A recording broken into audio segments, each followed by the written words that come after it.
Hello friend, नमस्ते। राम राम। मैं हरीना यादव। मैं अपने यूट्यूब चैनल पे आप सभी का स्वागत करती हूँ। मैं आप सबके बीच में एक बहुत माता रानी पचरा गीत लेकर हूँ। मेरा गीत कैसा लगे कमेंट बॉक्स में जरूर बताना। अच्छा लगे तो लाइक सब्सक्राइब शेयर दोस्तों जरूर करना।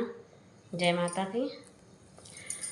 पथरे मंदिरवा बाना पतली मोहरवा हो कि काहे बिना ना हे मोरे काहे बिना ना कैलू पथरे के जियरा मैया मोरे काहे बिना ना तब तो काहे हो मैया मोरे गाड़ी दिनवाए भई हो नयन के दिनवाना हो नयन के दिनवाना बैठू विंध्याचल पहाड़वा हो नयन के दिनवाना बैठू विंध्याचल पहाड़वा हो नयन के दिनवाना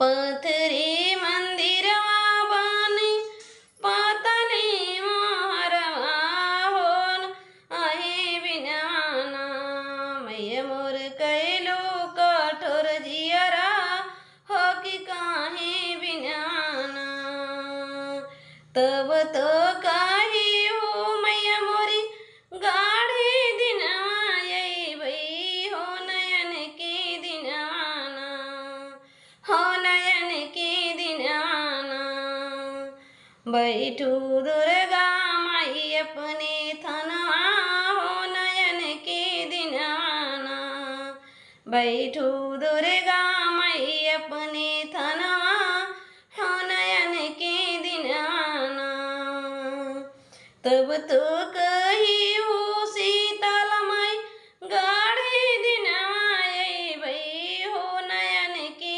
दिनवाना बैठुआ पानी